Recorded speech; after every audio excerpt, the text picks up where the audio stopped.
Hey kids, so this is your first course lesson in this subject. This is just an introduction of what is art. Now, the learning objective of this lesson are the following. The first one is evaluate the frameworks you can use to analyze and discuss works of art. Evaluate the perspective behind the meaning of art. Define aesthetics and beauty as they relate to art. And the last one is summarize the evolution of the term artist and its predecessors. So, what is art then? I know that we have a diagnostic discussion already of what is art for you and how do you relate it in your chosen profession. Now, let us shift our perspective on art itself in the real sense of the word art. Okay? So, art is a highly diverse range of human activities. So, when we say highly diverse, kaya naman tayo sa diverse, di ba? Lahi. Oh? Now, it engage in creating visual, auditory, or perform artifacts or artworks that which expresses the author's imaginative or technical skill and are intended to be appreciated for their beauty or emotional power.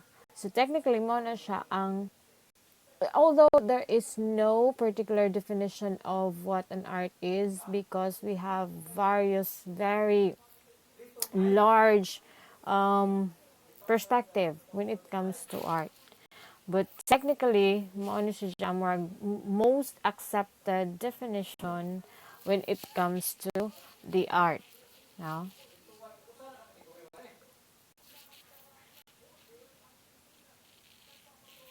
So I sorry. So when we say art, it constitutes any form, no, made by an artist for a specific reason. Even those art forms that are just created out of the blue, anong yun ka nga, why rason na created yun siya nga artwork because what ra? But technically, naagi siya rason. An artist made an art form for a specific reason. Ano yung rason? So, for example, may ka nga, wa raman siya na-create raman niya out of the blue. Are you sure about it? Or maybe you're feeling sad, emotional, or happy. So that's why you were able to create particular artwork. No? So, di siya makaingon nga, that is out of the blue. Why rason? Nga nung na-create ang art form. So, mo na siya. Anyway, as we go along, makita na nato, ma-discuss na nato, I mean. So, the oldest documented form of art are visual arts. So, mo ni siya ang pinaka widely known, even up to this moment, visual arts. Although other forms of arts are also making its name, pero from way back to particular centuries, it's the visual art. No, the visual art includes images or objects in fields like painting, sculpture, printmaking, photography, and other visual media. Now, architecture is often included as one of the visual arts. Now, however, like the decorative arts, it involves a creation of objects now where the practical considerations of use are essential. Architecture and are not just in for aesthetics but also for ilang gamit ba particular gamit, no, in a way that they usually are not in another visual art like a painting. One of the common misconception is that artistic work are those that are made long time ago. So even ako, I have this misconception na, ay, art form ni, kay karaan lang din siya kayo. Kaning, kaning bag-uron nga ko, dili man na siya art. It's just a matter of thing. So, I have this particular misconception, which is, it should be corrected, no? Naman tayo gitawag og contemporary art or arts that are made by people as of today. Kanang dili ra just because it is an old painting, an old sculpture, so imo siya i-consider nga art. Ang katong mga bagong hinimo, di na siya art kay di man na siya karaan, no? So I don't know if you have that particular feeling, pero murag mao na yung nakuanan sa una. That is where I grow up. So we have to bear in mind that age is not a factor in determining art. Work of arts are timeless, spanning generations and continents through and through. So dili siya not a very good factor in determining art ang time. Even art forms that are created nowadays could become the best artwork there could. And then there are also artwork from the oldest time which we cannot really consider to be very good, no? So dili siya. You should shy away from that kind of mindset. Okay, let's proceed. Still, we are stuck in the question with what is art? Okay, art may be characterized in terms of nemesis. No, its presentation or the presentation of reality, the expression, communication of emotion, or other qualities. Though the definition of what constitutes art is disputed and has changed over time, so nag-evolve pod ang definition of art, no? Dili ra ang tao ang nag-evolve as well as the definition of art. General descriptions center on the idea of imaginative or technical skill stemming from human agency and creation. So, when it comes to visually identifying a work of art, there is no single set of values or aesthetic traits. No, a Baroque painting will not necessarily share much with a contemporary performance piece, but they are both considered an art. A Baroque painting and a contemporary performance piece of art are two different in terms of era, in terms of style, but they are both considered as art. Okay? So here is an example of a Baroque painting now. And here is an example of a contemporary performance piece. This is a video. I don't know if it will play. Try them now. Online videos not supported. Okay, so anyway, if you want to look at it, this is a very interesting, weird, in some kind of way, but beautiful music video by Bjork. You can Google it or YouTube actually. I don't know ako mananggi attach. So I was assuming it would play. What man di ay bulok kon sa inyong PowerPoint. Anyway, so mana if you want to look at it, this is a very interesting piece of contemporary art. No? The title of the song is Mutual Core by Bjork. So mana, if you are, of course, if you're interested. Okay. Moving forward, let's go to philosophy of art. Now, ayaw mo katinga ha kay this subject is different, of course, from your major subjects. So, chill ta. Let's not say English anang magpakamatay. Oy. Let's not kill each other in peace. Charot. Di bitaw.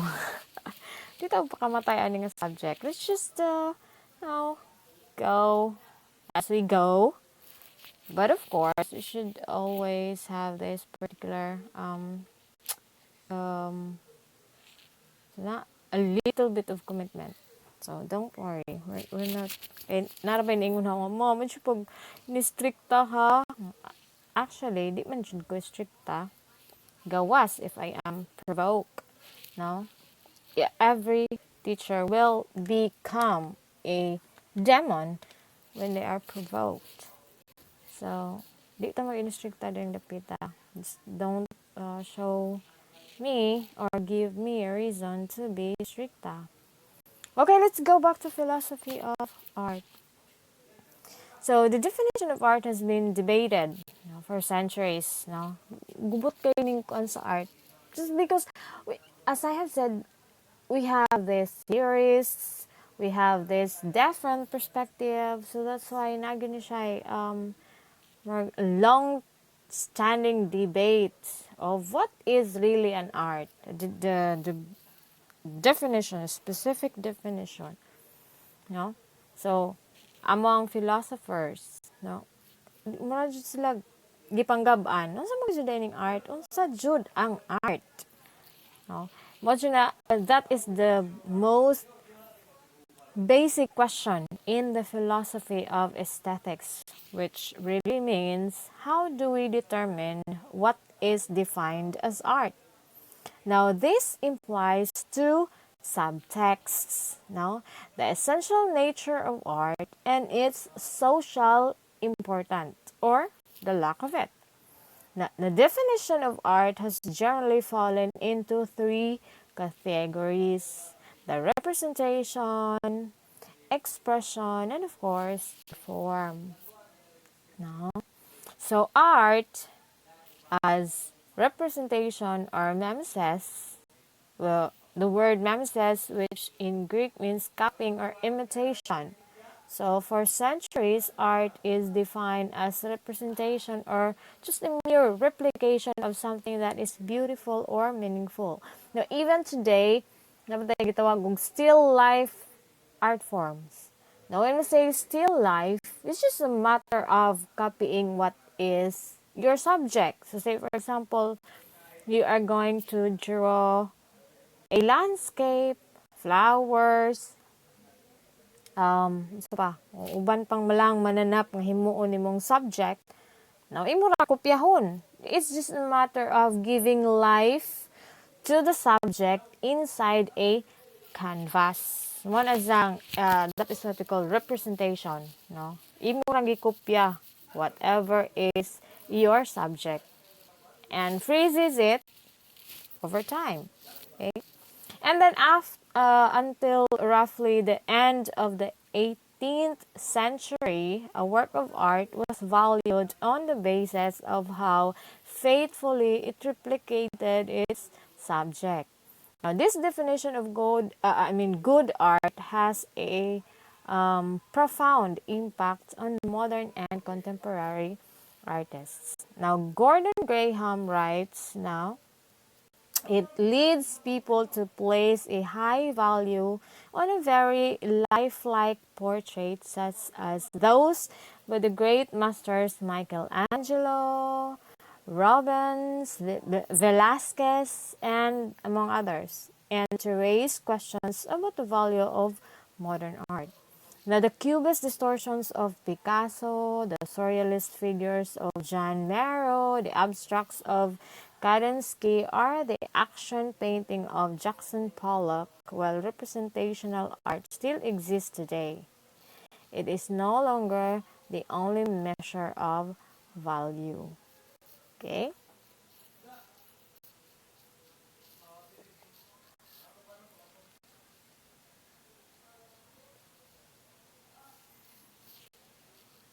Another is art as an expression of emotional content. So, from being a merely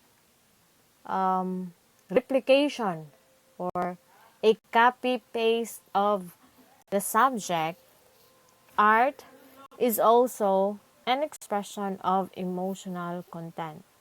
The audience response to art is important in an artwork, for it is intended to evoke um, emotional response. Ganun na may and. Anyway, pag-type na ako. Now, expression become important during the romantic movement with artwork expressing a definite feeling, as in the sublime or dramatic. Now, this definition holds true today as artists look to connect with and evoke responses from their viewers. So even today, artists has this particular mindset of the art, no, as an expression of emotional content. Mas kay mo relate, no? Like say for example, na ay mga kanta nga pinagtagpo pero di tinadhana. Kadtong mga sawi sa pag-ibig, perme, sige, mag kayong tag RIP, replay button, no? Dunganan pa og hilak-hilak, inom-inom mo sa kabutilya nga beer, diba? So you're able to connect with that particular song. A song is a work of art, no? An expression of emotional content. You are so heartbroken. Yung kag, sakit, nagyud kaayo akong dughan. Nganong gibiyaan mo ko ni Kuan. Ginawa ko ng lahat. Sige. Gawin mo pa. Anyway, so mo na siya. Art is an expression of emotional content. Okay?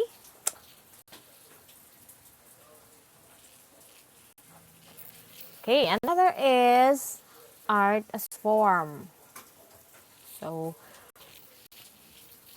Immanuel Kant proposes that art should not have a concept but should be judged only on its formal qualities because the content of a work of art is not of aesthetic interest. So, kanis Immanuel Kant, siya, bitterness sa mga emotions. So, siguro na siya, naka-feel pa og heartbrokenness. Charot. Dito. He proposes na art should, instead of,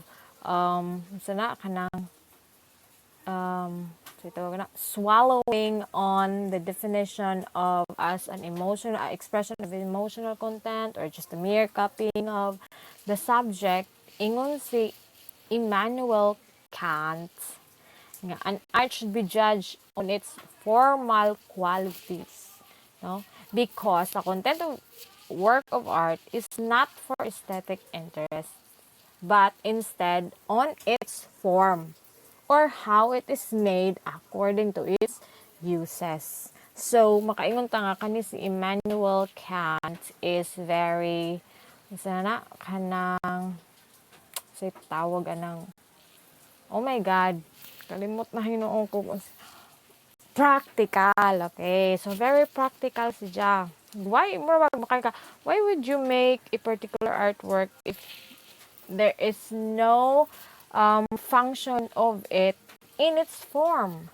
So, say for example, maghimo kog kuan sapatos nga kanahong with aesthetic form ang takong nasa tunga.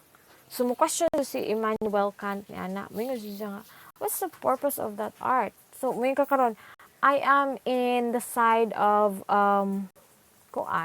unique and dark art or sa panadiha. So may si Kant, why pulos ang art form nga imong gihimo? As to its form, dili siya magdamit only for display, only for aesthetic, for being unique nga iyang takong naa sa tunga. So mo question jud si mo disagree si Kant nimo. Kay ingon siya, art as a form should be judged not on its emotional or any other content but on its formal qualities. Okay? So, formal qualities became particularly important when art became more abstract in the 20th century, and the principles of art and design were used to define and assess art. Now, today, all three modes of definition come into play in determining what is art and its value, depending on the artwork being assessed. Now, even today, na present tuning tulo, this is the Immanuel Kant unsuccessful nga propose siya nga an art should be judged only according to its form. So, what although naa siya karon even today as basis in assessing an artwork, naapod ang as a form, naaghapon ang expression of emotional content and the katong pinaka first unsa to kani representation or memses. Okay? So naaghapon na siya karon. Okay. So, moving forward, history of how art is defined. Okay, so during the 11th to 17th century, during the Western culture, now art is defined as anything done with skills as a result of knowledge and practice. According to H.W. Johnson, author of the classic art textbook, The History of Art, we cannot escape viewing works of art in the context of time and circumstance, whether past or present. How indeed could it be otherwise so long as art is still being created all around us, opening our eyes almost daily to new experiences and thus forcing us to adjust our sight? Now, this means that artists hone their craft, learning to replicate their subjects skillfully. The epitome of this occurred during the Dutch Golden Age when artists were free to paint in all sorts of different genres and made a living off their art in the robust economic and cultural climate of the 17th century in Netherlands. So diha nag-start ang definition of art.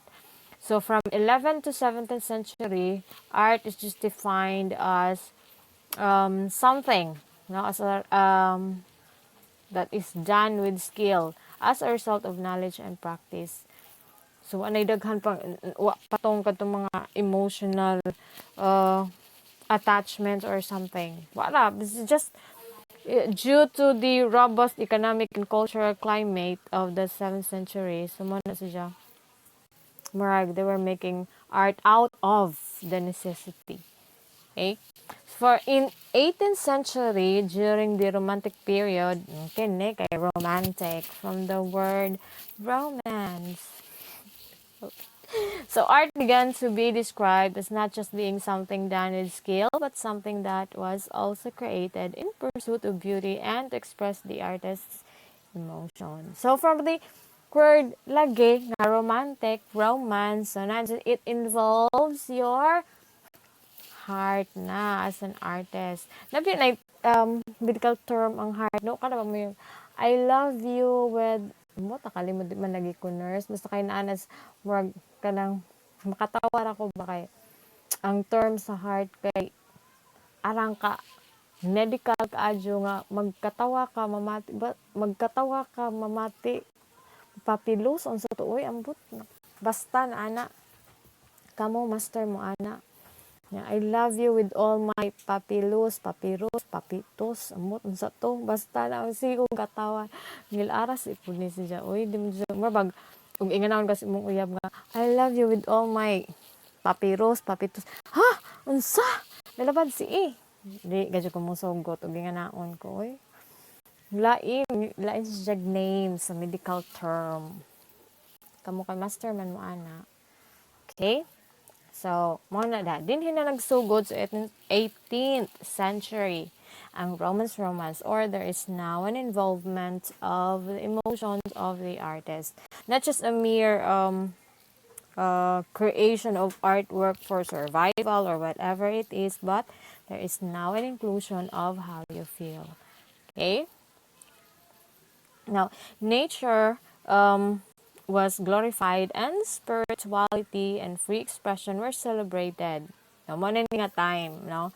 Um, Artists themselves achieve a level of notoriety and were often guests of the aristocracy. So, mo na siya nga time period. Okay?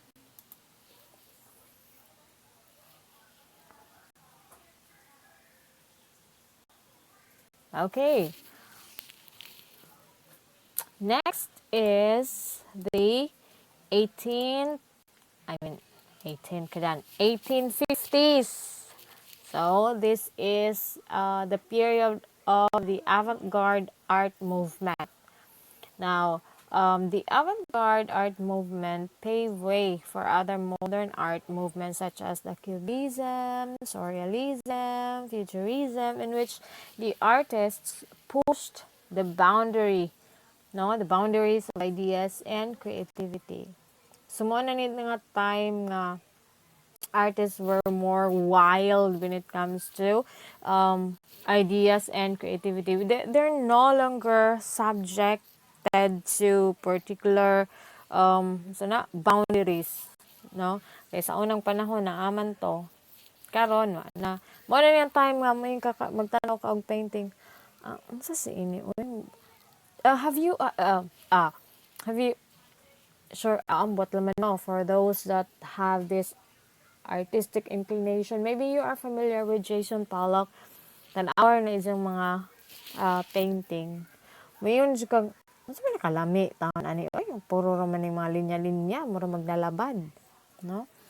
Maka-question ka anak mo kayo ka nga what does Jason Pollock trying to give us a message with his paintings? So mga question na kaingan na kay no, there is now the na-evoke na mong feeling nga mo question ka, mo think ka.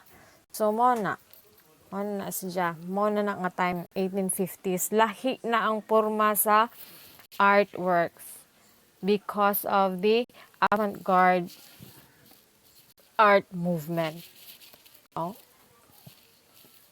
These represented innovative approaches to art making, and the definition of what is art expanded to include the idea of the originality of vision.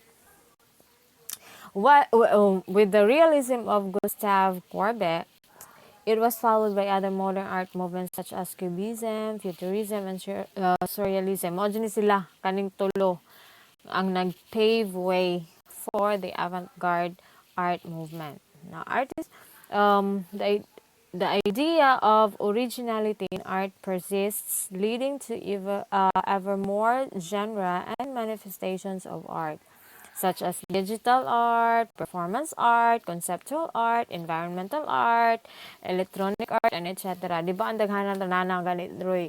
Installation art, so pa.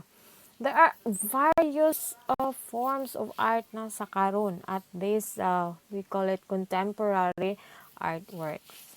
So mo na siya from mura if you are going to imagine mura na siya og tubig ba nga naa diri sa nag-start sa kanang bottom of a glass tas ang porma sa glass kay murag funnel so nag-anak man widen and then until such time na it exploded, no? It exploded into different notions now. It included now innovative approaches using technology, nanatay digital art, no?